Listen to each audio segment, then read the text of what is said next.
الحمد لله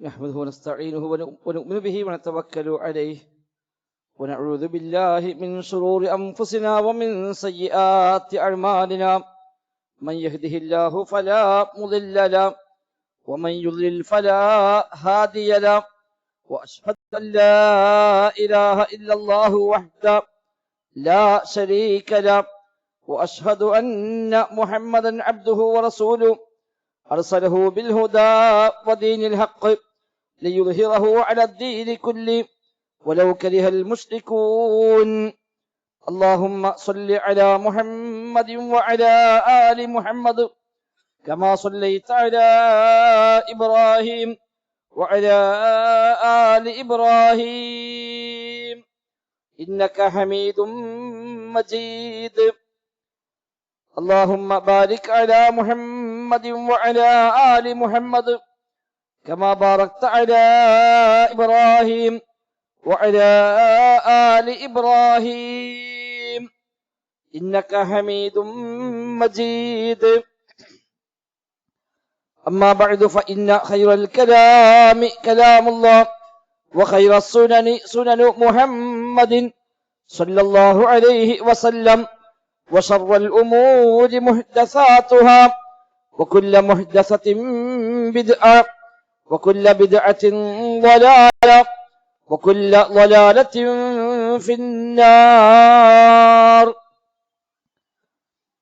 أعوذ بالله من الشيطان الرجيم بسم الله الرحمن الرحيم يا أيها الذين آمنوا اتقوا الله حق تقاته ولا تموتن إلا وأنتم مسلمون بسم الله الرحمن الرحيم ألم تعلم أن الله يعلم ما في السماوات والأرض إن ذلك في كتاب إن ذلك على الله يسير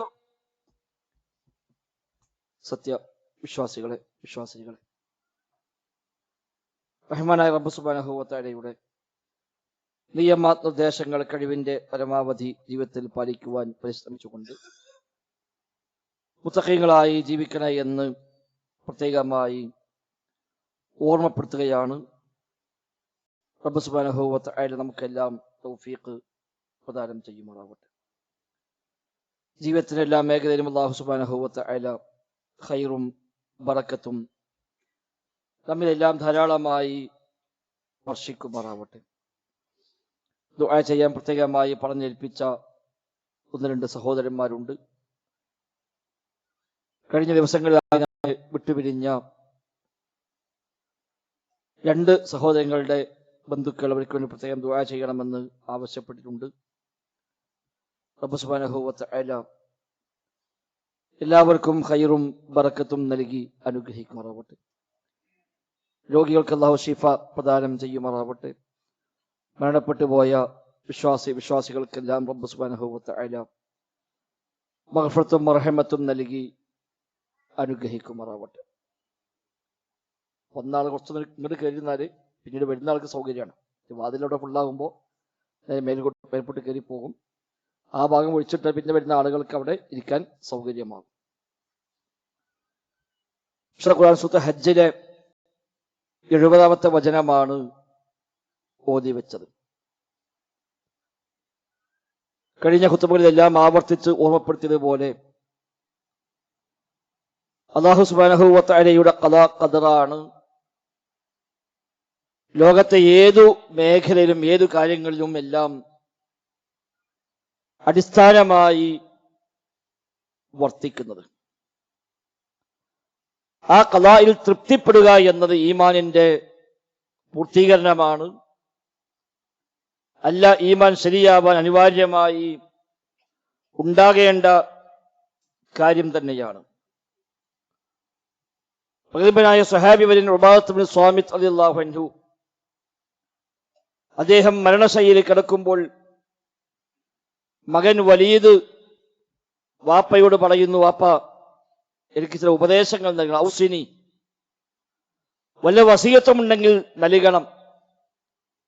എന്റെ കാര്യത്തിൽ പ്രത്യേകമായി താങ്കളുടെ ശ്രദ്ധ വേണം, ഒരു വസിയത്ത് വേണമെന്ന് വലീദ് ബിൻ ഉബാദ വാപ്പയായ സ്വഹാബിയായ ഉബാദത്ത് ബിൻ സ്വാമിത്തിനോട് ആവശ്യപ്പെടുമ്പോൾ മരണാശയനായി കിടക്കുന്ന വാപ്പ പറഞ്ഞു, അജ്ലിസൂനി, എന്നൊന്ന് എഴുന്നേൽപ്പിച്ചിരുത്തു എന്ന് പറഞ്ഞു. അദ്ദേഹത്തെ എല്ലാവരും കൂടെ എഴുന്നേൽപ്പിച്ചിരുത്തി. അദ്ദേഹം യാ ബുനയ്യ ഇന്നക ലൻ തജിദ തുഅമൽ ഈമാൻ, എന്റെ പൊന്നുമോനെ, ഈമാനിന്റെ മാധുര്യം എനിക്ക് അനുഭവിക്കണമെങ്കിൽ വലൻ തബ്ലുഗ ഹഖീഖത്തുൽ ഇൽമി ബില്ലാഹ്, പടച്ച റബ്ബിനെ കുറിച്ച് കൃത്യമായി അറിയുന്നവനായി മാറണമെങ്കിലും ഈ താഴെ പറയുന്ന കാര്യം നിന്നിൽ അനിവാര്യമാണ്.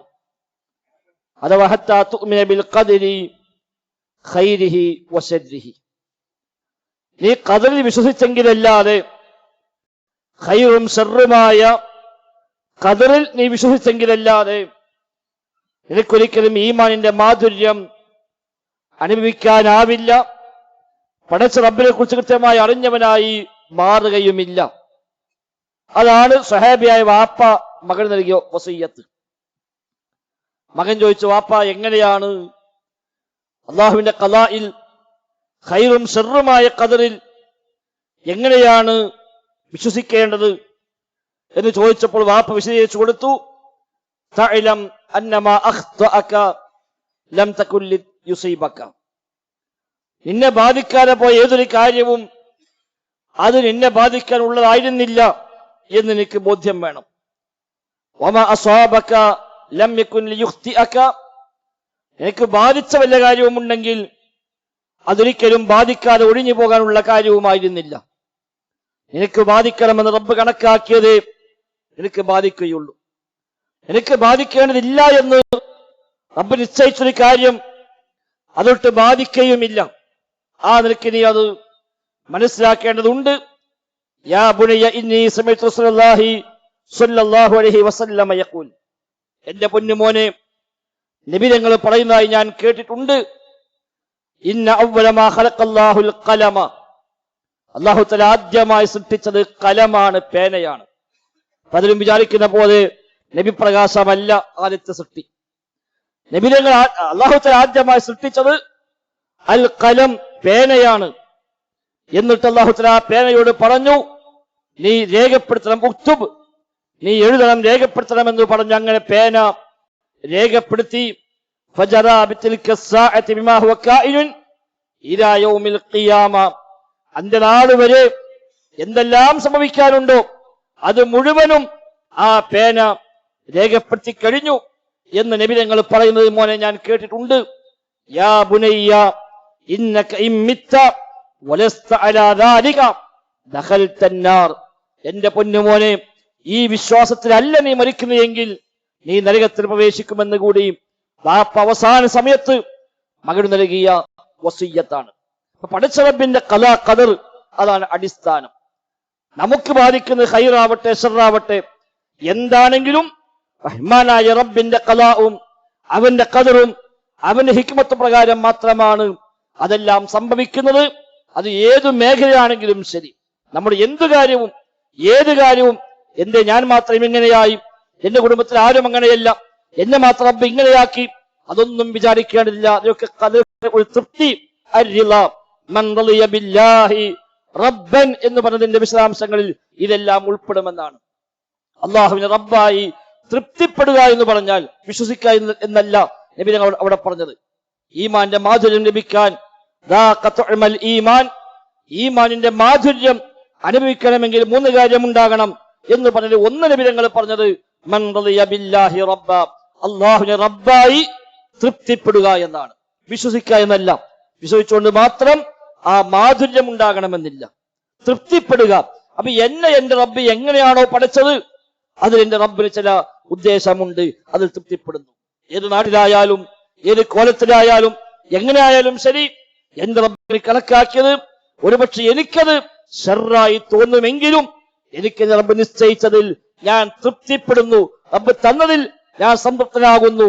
അതാണ് ആ റിളയുടെ തൃപ്തിയുടെ ഏറ്റവും വലിയ അതിന്റെ രീതിയായി പഠിപ്പിക്കപ്പെട്ടത്. ധാരാളം ഹദീസുകളിൽ വ്യത്യസ്തമായ ആയത്തുകളിൽ ഈ ആശയം റബ്ബ് സുബ്ഹാനഹു വ തആല അവന്റെ റസൂലുമെല്ലാം പഠിപ്പിച്ചതായി നമുക്ക് കാണാൻ സാധിക്കുന്നുണ്ട്.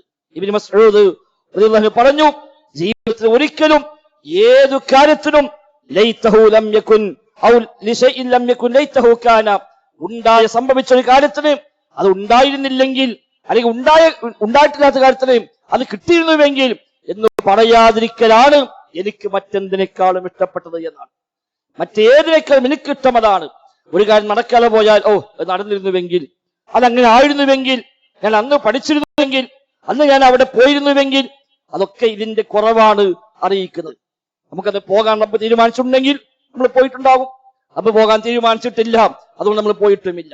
അന്ന് ഞാൻ പോയാൽ മതിയായിരുന്നു, എന്റെ കൂടെയുള്ളവരൊക്കെ അന്ന് പോയി, അവരൊക്കെ രക്ഷപ്പെട്ടു, ഞാനന്ന് പോയില്ല, നഷ്ടമായി പോയി. ഇല്ല, പടച്ച റബ്ബിന്റെ ഖലായിൽ തൃപ്തിയുള്ള ഒരുത്തനത് പറയുക ഇല്ല എന്നർത്ഥം.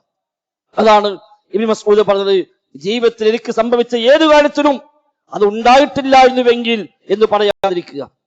സംഭവിക്കാത്ത ഏതു കാര്യത്തിനും അത് സംഭവിച്ചിരുന്നുവെങ്കിൽ, കിട്ടിയിരുന്നുവെങ്കിൽ എന്ന് പറയാതിരിക്കുക.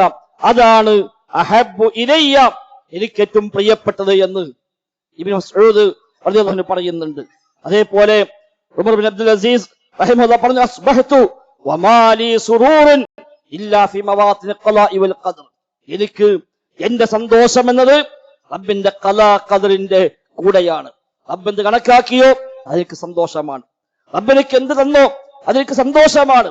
ശൈഖുൽ ഇസ്ലാം ഇബ്നു തൈമിയ്യ റഹിമഹുല്ലാഹ് ജീവിതത്തിൽ പലപ്പോഴായി പീഡിപ്പിക്കപ്പെട്ട മഹാനായ മനുഷ്യൻ. 5 തവണയാണ് അദ്ദേഹം അറസ്റ്റ് ചെയ്യപ്പെട്ടത്. ജീവിതത്തിൽ നല്ലൊരു ഭാഗം അദ്ദേഹം ജയിലിലാണ് കഴിഞ്ഞുകൂടിയത്. അവസാനം വഫാത്തായതും ജയിലിൽ വെച്ച് തന്നെയാണ്. അറസ്റ്റ് ചെയ്യപ്പെട്ട് കൊണ്ടുപോകുമ്പോൾ ഇബ്നു തൈമിയ്യ പറയുന്ന വാചകമുണ്ട്, മാദാ യസ്നഉ അഅദാഇ ബി, എന്റെ ശത്രുക്കൾക്ക് എന്നെ എന്താണ് ചെയ്യാൻ കഴിയുക, എന്റെ ശത്രുക്കൾക്ക് എന്നെ എന്ത് ചെയ്യാൻ കഴിയും? കാരണം എന്താ? അന ജന്നതി വബുസ്താനി ഫീ സദരി, എന്റെ സ്വർഗം, എന്റെ സമാധാനം അതെന്റെ മനസ്സിലാണ്, എന്നെ അവർക്ക് എന്ത് ചെയ്യാൻ കഴിയും? അതുകൊണ്ട് ഞാൻ എവിടെ ചെന്നാലും അതെന്റെ കൂടെയുണ്ട്. എനിക്ക് പുറത്തായാലും ജയിലിലായാലും എവിടെയാണെങ്കിലും എന്നെ സംബന്ധിച്ച് നഷ്ടമൊന്നുമില്ല. മാത്രവുമല്ല അനഹബ്സി ഖൽവ, എന്നെ അറസ്റ്റ് ചെയ്താൽ എനിക്കത് ഏകാന്തവാസമാണ്. വഖത്ലി ഷഹാദ, എന്നെ അവർ കൊന്നുകളഞ്ഞാൽ എനിക്ക് രക്തസാക്ഷിത്വമാണ്. വഇഖ്റാജി മിൻ ബലദി സിയാഹ, എന്റെ നാട്ടിൽ നിന്ന് നാട് കടത്തിയാൽ എനിക്കത് ഒരു വിനോദയാത്രയാണ്. എന്നിരിക്കെ അവർക്ക് എന്നെ എന്ത് ചെയ്യാൻ കഴിയുമെന്നാണ് ഇബ്നു തൈമിയ്യ റഹിമഹുല്ലാഹ് പറഞ്ഞത്. അതാണ് ആ ഖലായിലുള്ള സംതൃപ്തി, എന്റെ റബ്ബിന്റെ തീരുമാനം. അത് തൃപ്തിപ്പെടുന്ന മനുഷ്യരെ സംബന്ധിച്ച് പിന്നെ അതിൽ ടെൻഷനില്ല. എന്റെ റബ്ബ് അങ്ങനെയായി, എന്റെ ഇങ്ങനെ തീരുമാനിച്ചു, അതില്ല. മറ്റുള്ളവരെ നോക്കി, മറ്റുള്ള ആളുകളുടെ സൗകര്യങ്ങൾ നോക്കി, അവന്റെ സൗന്ദര്യം നോക്കി, അവന് കിട്ടിയ നിഅമത്തുകൾ നോക്കി, അവനക്ക് എത്ര സുഖമാണ്, ഞാൻ എന്റെ എന്നും ഇങ്ങനെ, എനിക്കെന്റെ എന്നും കഷ്ടപ്പാട്, ഞാൻ ഇങ്ങനെ ആയിപ്പോയല്ലോ എന്ന് പറഞ്ഞ് ജീവിതത്തിൽ ഏതെങ്കിലും ചെറിയ ഘടകങ്ങളെ എടുത്തുകൊണ്ടാണ് ആളുകൾ പലപ്പോഴും ആ പ്രയാസങ്ങളെ പറയാറുള്ളത്. സൗന്ദര്യം നോക്കി, അങ്ങനെ പലതിന്റെയും പേരിലാണ് പലപ്പോഴും ആളുകൾ ഇന്ന് ടെൻഷൻ അടിക്കുന്നത്. എന്നിട്ട് മറ്റുള്ളവരുടെ സുഖം, അവരുടെ സൗകര്യം, അതുമായി നമ്മുടെ അസൗകര്യങ്ങളെ താരതമ്യം ചെയ്യാനാണ് ആളുകൾ പലപ്പോഴും ശ്രമിക്കുന്നത്. അത് ശരിയല്ല എന്നർത്ഥം. മുൻഗാമികളെ പണ്ഡിതന്മാർ ഈ ആശയം ധാരാളമായി പഠിപ്പിച്ചു. യഹ്യ ഇബ്നു മുആദ് റഹിമഹുല്ലാഹ് ചോദിക്കുന്നുണ്ട്, മതാ യബ്ലുഗുൽ ഇൻസാനു മഖാമ റിളാ, പടച്ച റബ്ബിന്റെ ഖദറിൽ തൃപ്തിപ്പെട്ടവൻ എന്ന നിലവാരത്തിലേക്ക് എങ്ങനെയാണ് മനുഷ്യൻ എത്താൻ കഴിയുക? അത് തൃപ്തിപ്പെട്ടവനാണ്, ഖദറിൽ സംതൃപ്തനാണ് എന്ന ഒരവസ്ഥയ്ക്ക് എപ്പോൾ എത്താൻ കഴിയും എന്ന് ചോദിക്കുമ്പോൾ അദ്ദേഹം മറുപടി 4 കാര്യം ഉണ്ടാകണമെന്നാണ്. 4 കാര്യം ഉണ്ടാകണം പടച്ച റബ്ബുമായുള്ള അവന്റെ ഇടപാടുകളിൽ. ഒന്ന്, പടച്ച റബ്ബിനോട് അവൻ പറയണം, ഇൻ അഅ്തൈതനി ഖബിൽതു, റബ്ബേ നീ എന്ത് തന്നാലും ഞാൻ സ്വീകരിക്കുന്നു, എന്ത് നൽകിയാലും സ്വീകരിക്കുന്നു റബ്ബേ. റബ്ബ് നൽകുന്നതെല്ലാം സ്വീകരിക്കാനുള്ള ഒരു മനസ്സ്, അതിൽ പിന്നെ കുറ്റപ്പെടുത്തലില്ല, അതിൽ സമാധാനക്കേടില്ല, അതിൽ പൊറുതികേട് പറച്ചതില്ല. എവിടെയും ആ റബ്ബ് നൽകി എന്തും സ്വീകരിക്കാനുള്ള മനസ്സ്. അതല്ലേ യാക്കൂബ് ഇസ്ലാമിന്റെ മകൻ നഷ്ടപ്പെടുമ്പോഴും പറഞ്ഞ വാക്ക് ഫസ്ബറുൻ ജമീൽ, ജമീലായ ക്ഷമ. പലപ്പോഴും ഖുത്ബയിൽ നാം സൂചിപ്പിച്ച കാര്യമാണ്. സബർ 4 ഘട്ടമാണ്. അത് ഏറ്റവും ഉന്നതമായ ക്ഷമക്കാണ് സബറുൻ ജമീൽ എന്ന് പറയുക. അതിന് നൽകപ്പെട്ട തഫ്സീർ കാണാം, അല്ലദീ ലാ ശക്വ മഅഹു, പരാതി പോലും പറയാത്ത ക്ഷമ, അതാണ് സബറുൻ ജമീൽ. പരാതി പോലുമില്ല, പൊറുതികേട് പോലുമില്ല. ഒരാളോട് ഒരു ഇടങ്ങാറ് പറയാം, ഇന്നത്തെ ബുദ്ധിമുട്ട് വന്നു, വലിയ ടെൻഷനായി, വലിയ പ്രയാസമായി പോയി, ഏതായാലും ക്ഷമിക്കാം, അത് ക്ഷമയാണ്. പക്ഷേ സബറുൻ ജമീലല്ല. ഏറ്റവും പ്രിയപ്പെട്ട മകൻ നഷ്ടപ്പെട്ടുവെന്ന് അറിയുമ്പോഴും ആ വാപ്പയായ പ്രവാചകനായ യാക്കൂബ് ഇസ്ലാമിന്റെ പ്രതികരണമാണ് ഫസബറുൻ ജമീൽ വല്ലാഹുൽ മുസ്തആനു അലാ മാ തസിഫൂൻ. ജമീലായ ക്ഷമയാണ് ഞാൻ കൈക്കൊള്ളുന്നത്. ഒരു ആപരാധി പോലും, ഒരു പരാതി പോലും, ഒരു പൊറുതികേട് പോലും ആരോടും പറയുന്നില്ല. വല്ലാഹുൽ മുസ്തആനു അലാ മാ തസിഫൂൻ. പറയാനുള്ള കാര്യങ്ങൾ പടച്ചവനോട് പറയുക, അവനോട് സഹായം അർത്ഥിക്കുക, അവനെ അവലംബിക്കുക, അവനെ തവക്കുലാക്കുക. മറ്റൊരു പടപ്പിനോടും ഒരു പരാതി പോലും പറയാത്ത പറച്ചിൽ, അതാണ് സബറുൻ ജമീൽ എന്ന് പറഞ്ഞത്. റബ്ബിനോട് പ്രഖ്യാപിക്കാൻ കഴിയണം, പടച്ചോനെ ഇൻ അഅ്തൈതനി ഖബിൽതു, നീ നൽകിയാൽ ഞാൻ സ്വീകരിക്കാം റബ്ബേ എന്ന് പടച്ച റബ്ബിന് മുമ്പിൽ പ്രഖ്യാപിക്കുക. വഇൻ മനഅ്തനി റളീതു, രണ്ടാമത് റബ്ബേ നീ നൽകാതെ പിടിച്ചു വെച്ചാൽ എനിക്കതിലും സംതൃപ്തിയാണ് റബ്ബേ. റബ്ബ് തന്നില്ല, നമ്മൾ ചോദിച്ചു കിട്ടിയില്ല, വിചാരിച്ചു ആഗ്രഹിച്ചു നടന്നില്ല, റളീതു സംതൃപ്തിയാണ്, അതിലെനിക്ക് പരാതിയില്ല. എന്റെ റബ്ബ് തന്നിട്ടില്ല, ആയിക്കോട്ടെ അൽഹംദുലില്ലാഹ്, എനിക്കതായിരിക്കും ഖൈറ്, അതായിരിക്കും ഖൈറ്. കൂടെയുള്ളവരെല്ലാം വലിയ വലിയ സമ്പാദ്യമുണ്ടാക്കി, നമുക്കത് ഉണ്ടായില്ല, ആയിക്കോട്ടെ എനിക്ക് റബ്ബ് തന്നിട്ടില്ല, എനിക്കതാണ് ഖൈറായി റബ്ബിനറിയുക. നമുക്കത് ഷർറാണെങ്കിലും റബ്ബ് കണക്കാക്കിയത് ഷർറല്ല. അതുകൊണ്ട് നബി തങ്ങൾ പറഞ്ഞത് വശർറു ലൈസ ഇലൈക, പടച്ചോനെ ഷർറ് നിന്നിലേക്ക് ചേർക്കപ്പെടുകയില്ല. പടച്ചോ ഷർറ് തന്നു എന്ന് പറയാൻ പറ്റില്ല. ഷർറ് ഉണ്ടായാലും റബ്ബിന്റെ ഖലാ പ്രകാരം തന്നെയാണ്. പക്ഷെ അത് റബ്ബ് ഷർറല്ല തന്നത്. ഷർറ് നമുക്ക് ആപേക്ഷികമാണ്, ഷർറ് ആപേക്ഷികമാണ്. റബ്ബ് നിശ്ചയിച്ച എല്ലാം ഖൈറാണ്, റബ്ബ് കണക്കാക്കിയതെല്ലാം ഖൈറാണ്. അല്ലദീ അഹ്സന കുല്ല ശൈഇൻ ഖലഖ, അവൻ സൃഷ്ടിച്ച എല്ലാം അവൻ ഏറ്റവും നല്ല രീതിയിലാണ് സംവിധാനിച്ചിരിക്കുന്നത്. മാ തറാ ഫീ ഖൽഖി റഹ്മാനി മിൻ തഫാവുത്, റബ്ബിന്റെ സൃഷ്ടിപ്പിൽ ഒരു ഏറ്റവ്യത്യാസം പോലും കാണാൻ കഴിയില്ല എന്നൊക്കെ പഠിപ്പിച്ചത് ഈ എല്ലാത്തിനെയും ഉൾക്കൊള്ളുന്ന അർത്ഥത്തിൽ തന്നെയാണ്. അപ്പൊ റബ്ബ് കണക്കാക്കിയതെല്ലാം ഖൈറാണ്. നമുക്കിത് പക്ഷെ ആപേക്ഷികമായി അത് ഷർറായി മാറും, നമുക്ക് പ്രയാസമായി മാറും. പക്ഷെ എല്ലാം ഖൈറാണ്. അതുകൊണ്ട് ആ ഖൈറായാലും ഷർറായാലും റബ്ബിന്റെ ഖലാ പ്രകാരം. അല്ല അല്ലാഹ് ഷർറ് വിധിച്ചു പറയാൻ പാടില്ല. അല്ലാഹ് ഖൈറേ വിധിക്കുന്നുള്ളൂ, അല്ലാഹു ഖൈറേ കണക്കാക്കുന്നുള്ളൂ. തന്റെ അടിമകൾക്ക് എന്താണോ ഖൈറ് അതാ റബ്ബ് നൽകുന്നത്. അല്ലാഹു തആല സൃഷ്ടിച്ച എല്ലാത്തിലും ആ ഖൈറ് കണ്ടുകൊണ്ട് അല്ലാഹു തആല സൃഷ്ടിക്കുന്നത്. അത് ആപേക്ഷികമായി പക്ഷെ നമുക്ക് താൽക്കാലികമായ ചില നഷ്ടങ്ങൾ, ചില പ്രയാസങ്ങൾ ഉണ്ടാകാമെന്നല്ലാതെ നമ്മെ പ്രയാസപ്പെടുത്താൻ വേണ്ടി റബ്ബ് സുബ്ഹാനഹു വ തആല ഒന്നും സൃഷ്ടിച്ചിട്ടില്ല. എല്ലാം നമുക്ക് വേണ്ടിയാണ്, എല്ലാ മനുഷ്യർക്ക് വേണ്ടിയാണ്. ഭൂമിയെ മുഴുവൻ സൃഷ്ടികൾക്ക് വേണ്ടി, മനുഷ്യർക്ക് വേണ്ടി അല്ലാഹു തആല സംവിധാനിച്ചത് തന്നെ. ഖലഖലകും മാ ഫിൽ അർളി ജമീഅ, ഭൂമിയുള്ള മുഴുവനും നിങ്ങൾക്ക് വേണ്ടിയാണ് സൃഷ്ടിച്ചത് എന്നാണ്. എല്ലാം നമുക്ക് ദോഷകരമായി ബാധിക്കുന്ന അപകടകാരിയായ എന്തെല്ലാം ഭൂമിയിലുണ്ടോ അതുപോലും നമുക്ക് വേണ്ടിയാണ്, എല്ലാ മനുഷ്യർക്ക് വേണ്ടി അല്ലാഹു സംവിധാനിച്ചതാണ്. അതിൽ ചില ഖൈറുകൾ റബ്ബ് കണക്കാക്കി, ആ ഖൈറിന് വേണ്ടി റബ്ബ് നിശ്ചയിച്ചു. ആപേക്ഷികമായി നമുക്ക് പക്ഷെ ഷർറായി മാറുന്നു. നമ്മുടെ ശ്രമത്തിന്റെ കാരണമായി, നമ്മുടെ പ്രവർത്തനത്തിന്റെ ഫലമായി, നമ്മുടെ ഇടപെടലിന്റെ കാരണമായൊക്കെ ചിലപ്പോൾ ഷർറായി മാറുന്നു എന്ന് മാത്രം. അതുകൊണ്ടാണ് ഖലാ ഖദർ വിശ്വസിക്കാൻ പറയുമ്പോൾ വൽ ഖദരി ഖൈരിഹി വശദ്ദിഹി എന്ന് പറഞ്ഞത്. ഖൈറും ഷർറുമായ ഖദറിൽ വിശ്വസിക്കണം. അല്ല ഖൈരിഹി വശദ്ദിഹി മിനല്ലാഹ് എന്നല്ല, അതില്ല, അങ്ങനെ ഹദീസ് പഠിപ്പിച്ചിട്ടില്ല. ഖൈറും ഷർറും അല്ലാഹുവിൽ നിന്നാണ് എന്നല്ല, റബ്ബിൽ നിന്നെല്ലാം ഖൈറാണ്. പക്ഷെ നമുക്ക് ഷർറാകും, ആ ഷർറും റബ്ബിന്റെ ഖദറിന്റെ ഭാഗമായി തന്നെയാണ് ഉണ്ടായത് എന്ന വിശ്വാസമാണ് ഖലാ ഖദറിന്റെ അടിസ്ഥാനം. അപ്പൊ റബ്ബേ നീ നൽകിയതെല്ലാം ഞാൻ സ്വീകരിക്കുന്നു. വൈൻ മനഅ്തനി റളീതു, നീ തടഞ്ഞു വെച്ചാൽ ഞാൻ തൃപ്തിയടയുന്നു. വൈൻ തറക്തനി അബത്തു, നീ എന്നെ വിട്ടേച്ച് കളഞ്ഞാലും ഞാൻ എന്നെ ആരാധിക്കുന്ന റബ്ബേ എനിക്ക് ഇബാദത്ത് ചെയ്തുകൊണ്ട്, എന്നോട് ദുആ ചെയ്ത്, എനിക്ക് സുജൂദിൽ കിടന്ന് നിന്നെ ആരാധിച്ചുകൊണ്ടാണ് ഞാൻ കഴിഞ്ഞുകൂടുക. വൈൻ ദഅഉതനി അജബ്തു, നീ എന്നോട് ആവശ്യപ്പെട്ടാൽ അത് ഏറ്റെടുക്കാൻ, അത് സ്വീകരിക്കാൻ ഞാൻ സന്നദ്ധനുമാണ് റബ്ബേ. റബ്ബ് എന്തു പറഞ്ഞാലും സ്വീകരിക്കാൻ തയ്യാറാണ്. അവന് റസൂൽ എന്ത് പഠിപ്പിച്ചാലും സ്വീകരിക്കാൻ തയ്യാറാണ്. റബ്ബ് എന്ത് ഒഴിവാക്കാൻ പറഞ്ഞാലും ഒഴിവാക്കാൻ തയ്യാറാണ്. റബ്ബ് എന്ത് പ്രവർത്തിക്കാൻ പറഞ്ഞാലും അത് പ്രവർത്തിക്കാൻ തയ്യാറാണ്. ഈ 4 കാര്യം പൂർത്തിയാകുമ്പോഴാണ് ഒരു മനുഷ്യൻ മഖാമുർ റിള, അവന്റെ ഖലാ ഖദറിൽ തൃപ്തിപ്പെട്ടവനെന്ന നിലവാരത്തേക്ക് എത്തുക എന്നാണ് യഹ്യ ഇബ്നു മുആദ് റളിയല്ലാഹു അൻഹു നൽകുന്ന ഉപദേശം. സഹോദരങ്ങളുടെ ജീവിതത്തിലേക്ക് ഇതിനെ നമുക്ക് ബന്ധിപ്പിക്കണം. അപ്പോഴാണ് എപ്പോഴും ഒരു സമാധാനവും ഒരു സംതൃപ്തിയും ഒക്കെ ഉണ്ടാവുക. അല്ലെങ്കിൽ എന്നും ടെൻഷനും എന്നും പ്രയാസവും, എന്തൊക്കെ കിട്ടിയാലും അതൊന്നും മതിയാവാതെ വീണ്ടും വീണ്ടും ഇല്ലാത്തതിനെ പറ്റി ആലോചിച്ച് ചെറിയ ചെറിയ പ്രയാസങ്ങൾ വരുമ്പോഴേക്ക്, ചെറിയ ചെറിയ ടെൻഷൻ വരുമ്പോഴേക്ക്, എവിടെയെങ്കിലും ഒരു ഭീതി വരുമ്പോഴേക്ക് അവിടെയെല്ലാം മനുഷ്യൻ അസ്വസ്ഥനായി പ്രയാസപ്പെടുന്ന ഒരു സാഹചര്യം ഉണ്ടാവും. ഖദറിൽ മനസ്സറിഞ്ഞ് ഉൾക്കൊണ്ട് അത് വിശ്വസിച്ചാൽ ലഭിക്കുന്ന നേട്ടങ്ങൾ പറഞ്ഞപ്പോൾ തന്നെ പണ്ഡിതന്മാർ പറഞ്ഞത് ഒന്നാമതായി തുമഅ്നീനത്താണ്, സമാധാനമാണ്. അവിടെ സമാധാനമാണ്. ശരിയായ ഖദർ വിശ്വാസമുള്ള മനുഷ്യന് സമാധാനം കിട്ടും, സആദത്ത് സൗഭാഗ്യം കിട്ടും. പടച്ച റബ്ബിനെ തവക്കുലാണ് വർദ്ധിപ്പിക്കാൻ കഴിയും, ഈമാൻ വർദ്ധിക്കും, പരലോകത്താവട്ടെ അതിന് പ്രതിഫലം ലഭിക്കുകയും ചെയ്യും. ആ നിലക്ക് അല്ലാഹുവിനെ മനസ്സിലാക്കാൻ, അവന്റെ തീരുമാനങ്ങൾ കണക്ക് മനസ്സിലാക്കാൻ സാധിക്കേണ്ടതുണ്ട്. വ്യത്യസ്തമായ ആയത്തുകൾ അല്ലാഹു തആല പരിചയപ്പെടുത്തി. ഇന്നാ കുല്ല ശൈഇൻ ഖലഖനാഹു ബിഖദർ. ഇന്നാ കുല്ല ശൈഇൻ ഖലഖനാഹു, എല്ലാ കാര്യങ്ങളെയും നാം സൃഷ്ടിച്ചിരിക്കുന്നു ബിഖദർ, കൃത്യമായ ഖദർ പ്രകാരമാണ്. അല്ലാഹു തആല എന്ത് സൃഷ്ടിച്ചാലും അവന്റെ ഒരു ഖദർ അതിലുണ്ട്. അവന്റെ കൃത്യമായ തീരുമാനവും കൃത്യമായ മുൻനിശ്ചയവും കൃത്യമായ പ്ലാനിങ്ങും ഇല്ലാതെ പടച്ച റബ്ബ് ഒന്നും സൃഷ്ടിച്ചിട്ടില്ല. എന്റെ നമ്മൾക്ക് ഈ നാട്ടിലായത് പഠിച്ചോണ തീരുമാനം അതാണ്. ഈ നാട്ടിൽ വേണ്ടില്ലായിരുന്നു, മറ്റേ നാട്ടിലത്തെ സുഖമായിരുന്നു, ഇല്ല, അത് പറഞ്ഞുകൂടാ. അങ്ങനെ പറഞ്ഞാൽ പടച്ച റബ്ബിന്റെ തീരുമാനം ശരിയായില്ല എന്നാണ് അതിന്റെ മറുവശം.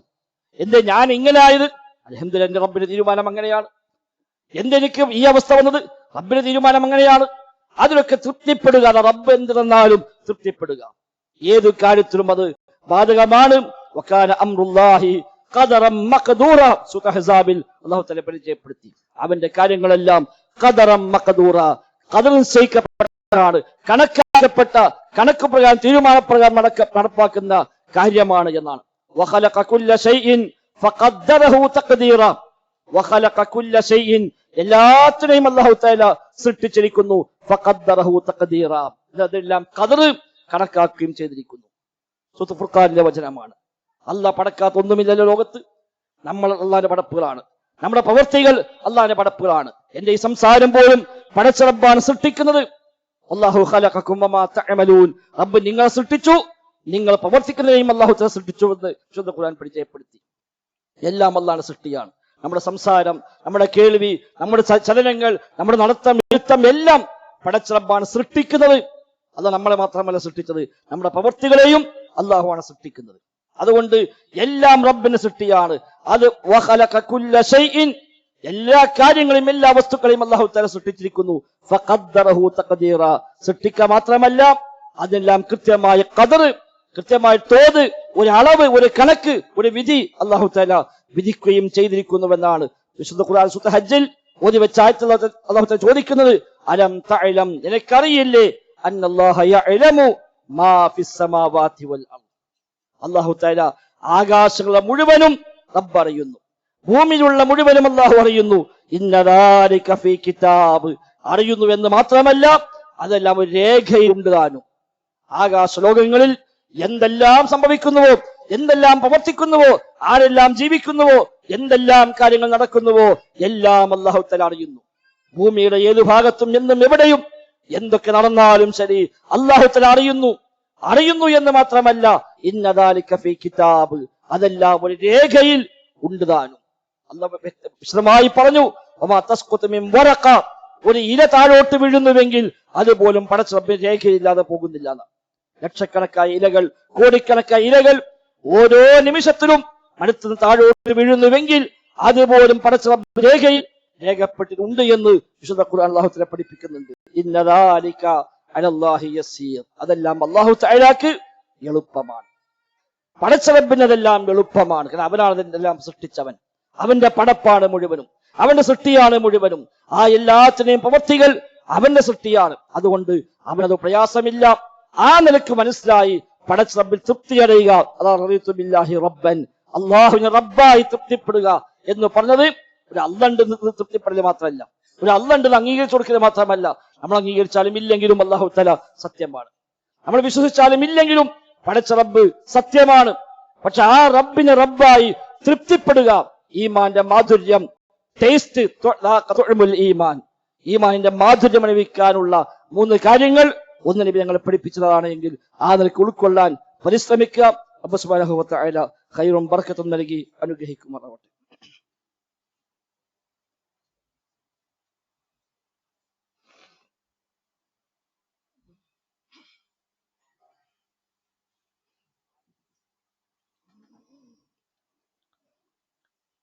അൽഹംദുലില്ലാഹ് നഹ്മദുഹു വനസ്തഈനുഹു വനുഅ്മിനു ബിഹി വനതവക്കലു അലൈഹി അല്ലാഹുമ്മ സ്വല്ലി അലാ മുഹമ്മദിൻ വഅലാ ആലി മുഹമ്മദ് കമാ സ്വല്ലൈത അലാ ഇബ്രാഹീം വഅലാ ആലി ഇബ്രാഹീം ഇന്നക ഹമീദും മജീദ്. സഹോദരന്മാരെ, സഹോദരികളെ, റഹ്മാനായ റബ്ബ് സുബ്ഹാനഹു വ തആലയുടെ നിയമ നിർദ്ദേശങ്ങൾ കഴിവിന്റെ പരമാവധി ജീവിതത്തിൽ പാലിക്കുവാൻ പരിശ്രമിച്ചുകൊണ്ട് മുത്തഖീങ്ങളായി ജീവിക്കണേ എന്ന് ഒരിക്കൽ കൂടെ ആവർത്തിച്ച് ഓർമ്മപ്പെടുത്തുകയാണ്. റബ്ബ് സുബ്ഹാനഹു വ തആല തൗഫീഖ് പ്രദാനം ചെയ്യുമാറാവട്ടെ. സൂചിപ്പിച്ച പോലെ ഈമാന്റെ മാധുര്യം അനുഭവിക്കാൻ 3 കാര്യമാണ് നബി തങ്ങൾ പഠിപ്പിച്ചത്. അതിൽ ഒന്നാണ് മൻ റളിയ ബില്ലാഹി റബ്ബൻ, അള്ളാഹുവിനെ റബ്ബായി തൃപ്തിപ്പെടുക. അതിന്റെ വിശദാംശമാണ് നാം ഇപ്പോൾ മനസ്സിലാക്കിയത്. രണ്ടാമത് പറഞ്ഞത് ഒബിൽ ഇസ്ലാമി ദീനൻ, ഇസ്ലാമിനെ ദീനായി തൃപ്തിപ്പെടുക എന്നാണ്. ദീനായി അംഗീകരിക്കുക എന്ന് മാത്രമല്ല. മുസ്ലിം ആകുന്ന പക്ഷെ പല കാലങ്ങളായി മുസ്ലിം ആകും. പല താല്പര്യങ്ങളിൽ ആളുകൾ ഇസ്ലാമിലേക്ക് കടന്നു വരും. പേടിച്ചും അല്ലെങ്കിൽ മറ്റു ചില പ്രലോഭനങ്ങൾക്കെല്ലാം വഴങ്ങിയും ഒക്കെ ആളുകൾ മതം മാറാറുണ്ട്. എന്നാൽ ഇസ്ലാമിനെ മതമായി തൃപ്തിപ്പെടുക എന്ന് പറഞ്ഞാൽ ഈ മതത്തിലുള്ള മുഴുവൻ അധ്യാപനങ്ങളും പടച്ച റബ്ബിന്റെ തീരുമാനം മാത്രമാണ്. ഇസ്ലാമിലെ ഒറ്റ നിയമവും പൂർണ്ണതയില്ലാത്ത നിയമങ്ങളില്ല. അതിനേക്കാൾ നല്ല നിയമം മറ്റൊരാൾക്ക് വെക്കാൻ കഴിയില്ല. അതിന് കിടപിടിക്കുന്ന നിയമം പോലും വെക്കാൻ കഴിയില്ല. അങ്ങനെ ലോകത്താർക്കും കഴിയുമെന്ന് വിശ്വസിക്കൽ പോലും കുഫറാണ് എന്നാണ്.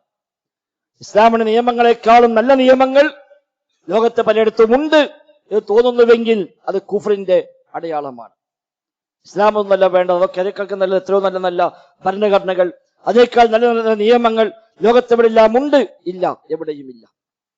ഇസ്ലാമിനേക്കാൾ മറികടക്കുന്നതോ ഇസ്ലാമിനോട് കിടപിടിക്കുന്നതായ ഒന്നുമില്ല. ആ നിലയ്ക്ക് മതത്തിനെ ഉൾക്കൊള്ളാൻ കഴിയണം. അതിനുള്ള മുഴുവൻ അധ്യാപനങ്ങളും എല്ലാ വിധിവിലക്കുകളും വിശ്വാസകാര്യങ്ങളും എല്ലാം റഹ്മാനായ റബ്ബിന്റെ തീരുമാനമാണ്, അവൻ നിശ്ചയിച്ചതാണ്. അതുകൊണ്ട് ആ രംഗത്ത് അതിനേക്കാൾ നല്ലൊരു മാതൃക, അതിനേക്കാൾ നല്ലൊരു നിയമം വെക്കാനില്ല. ചില വിഷയങ്ങൾ ഇസ്ലാമിൽ അതേതരം ശരിയായില്ല, അത് വേണ്ട പോലെ ആയില്ല, എന്തേ ഇപ്പം മതത്തിൽ അങ്ങനെ ഉണ്ടായി, എന്തേ ഇപ്പം നമ്മുടെ ദീൻ അങ്ങനെ പറഞ്ഞു, ചിന്തിക്കാൻ പോലും പാടില്ല. അത് കുഫറിന്റെ ഭാഗമാണ്, പടച്ച റബ്ബിനെ പറ്റിയുള്ള തെറ്റായ വിചാരമാണ്. അവൻ ഇസ്ലാം മതമായി തൃപ്തിപ്പെട്ടിട്ടില്ല എന്നർത്ഥം. പേരിന് മുസ്ലിമായി കൂടെ നടക്കുന്നുണ്ടാവും, പള്ളിയിൽ വരും, നിസ്കരിക്കുന്നുണ്ട്, നോമ്പ് വയ്ക്കുന്നുണ്ട്, പക്ഷെ അവന്റെ ഉള്ളിന്റെ ഉള്ളിൽ ഒരു സംതൃപ്തിയില്ല. ഇതൊന്നും ശരിയായി പോയി, ഏതായാലും ഇപ്പൊ മുസ്ലിമായി കുടുങ്ങിപ്പോയി, ഇനിയിപ്പോ എന്താ ചെയ്യുക എന്ന മട്ടിലാവും പലപ്പോഴും അവന്റെ പല കാര്യങ്ങളും ഉണ്ടാവുക. ബാഹ്യമായി ആളുകൾക്കിടയിൽ മുസ്ലിമായി ജീവിക്കുന്നു, മതം വിട്ട് പോകാനും അവന് ധൈര്യം വരുന്നില്ല. അങ്ങനെ പിന്നെ ഏതായാലും നിവൃത്തില്ല, ഇനിങ്ങാണ്ട് പോട്ടെ എന്ന് വിചാരിക്കുന്ന അങ്ങനെ പോകേണ്ടതല്ല ഈ ദീൻ. ഇതൊരു മാധുര്യമുണ്ട്, ടേസ്റ്റ് ഉണ്ട്, ഈമാനിന് വല്ലാത്ത ആനന്ദമുണ്ട്. ആ ആനന്ദം അനുഭവിക്കണമെങ്കിൽ ഇതാണ് ഏറ്റവും ശരിയായ മതമെന്നും ഇതാണ് ഏറ്റവും മുന്തിയ നിയമമെന്നും ഇത് ലോകരക്ഷിതാവായ പടച്ച റബ്ബിന്റെ നിയമങ്ങളാണ് എന്നുമുള്ള ബോധ്യമുണ്ടാകുമ്പോഴാണ് ആ ഒരു മാധുര്യം അനുഭവപ്പെടുക. മൂന്നാമത്തെ കാര്യം വബി മുഹമ്മദിൻ സ്വല്ലല്ലാഹു അലൈഹി വസല്ലമ റസൂല, മുഹമ്മദ് നബിയെ റസൂലായി തൃപ്തിപ്പെടുക. അവിടെ ഈ മുഹമ്മദ് നബിയെ റസൂലായി അംഗീകരിക്കുക എന്നല്ല, നമ്മൾ അംഗീകരിച്ചാലും അംഗീകരിച്ചില്ലെങ്കിലും മുഹമ്മദ് നബി നബി തന്നെയാണ്. ലോകത്ത് ഒരാളും വിശ്വസിച്ചില്ല എന്ന് കരുതി നബി നബി അല്ലാതാവുന്നില്ല. യാസീൻ വൽ ഖുർആനിൽ കരീം എന്ന് അല്ലാഹു പറഞ്ഞല്ലോ, ഇന്നക ലമിനൽ മുർസലീൻ അലാ സിറാത്തിൻ മുസ്തഖീം. നബിയെ താങ്കൾ മുർസലീങ്ങളിൽപ്പെട്ടവൻ തന്നെയാണ്. മക്കത്തെ മഹാഭൂരിപക്ഷം ആളുകളും മുശ്രിക്കുകളായി നിൽക്കുന്ന കാലത്താണ് യാസീൻ സൂറത്ത് ഇറങ്ങുന്നത്. ശക്തമായി നബിയെ പീഡിപ്പിക്കുന്ന ഒരാൾ ഇസ്ലാമിലേക്ക് വന്നു എന്നറിഞ്ഞാൽ അയാൾക്ക് ധാരാളം മർദ്ദനങ്ങൾ ഏറ്റുവാങ്ങുന്ന എണ്ണപ്പെട്ട ആളുകൾ മാത്രം മുസ്ലിമീങ്ങളായ കാലത്താണ് അല്ലാഹു ആയത്തിറക്കിയത്, ഇന്നക ലമിനൽ മുർസലീൻ, താങ്കൾ മുർസലീങ്ങളിൽപ്പെട്ടവർ തന്നെയാണ് നബിയെ. ഒരു അംഗീകരിക്കട്ടെ, അംഗീകരിക്കാതിരിക്കട്ടെ, ലോകം മുഴുവൻ തള്ളിക്കളഞ്ഞാലും നബി നബി അല്ലാതാകുന്നില്ല. ഒരു നബി അള്ളാഹു അയച്ചിട്ട് ഒരു മനുഷ്യനും വിശ്വസിച്ചില്ലെങ്കിലും ആ നബി നബി തന്നെയാണ്, സംശയം ഏതുമില്ല. അപ്പൊ നമ്മൾ അംഗീകാരം ആവശ്യമില്ല നബി നബിയാവാൻ. പക്ഷെ നബിതങ്ങൾ അല്ലാഹു അയച്ച റസൂലാണ് എന്ന് തൃപ്തിപ്പെടുക. അപ്പൊ ആ നബിതങ്ങൾ എന്ത് കൊണ്ടുവന്നാലും സംതൃപ്തിയോടെ സ്വീകരിക്കുക. ആ നബിതങ്ങൾ എന്തു പറഞ്ഞാലും സന്തോഷത്തോടെ ഏറ്റുവാങ്ങുക. ആ നബി തങ്ങൾ എന്തൊഴിവാക്കാൻ പറഞ്ഞാലും സന്തോഷത്തോടെ അത് ഒഴിവാക്കാൻ തയ്യാറാവുക. അതാണ് തൃപ്തി. നമ്മളൊരാൾ തൃപ്തിപ്പെട്ട അങ്ങനെയല്ലേ. ഒരാൾക്ക് വലിയ ഇഷ്ടമാണെന്ന് പറഞ്ഞാൽ സ്വാഭാവികമായും അയാൾക്ക് എന്താണോ ഇഷ്ടം അത് നമ്മുടെ ഇഷ്ടമായി മാറും. അയാൾക്ക് എന്താണോ ഇഷ്ടമില്ലാത്തത് അത് നമുക്കും ഇഷ്ടമില്ലതായി മാറും. അയാൾ കേൾക്കാൻ ഇഷ്ടപ്പെടാത്ത അയാളെ പറ്റി പറയില്ല.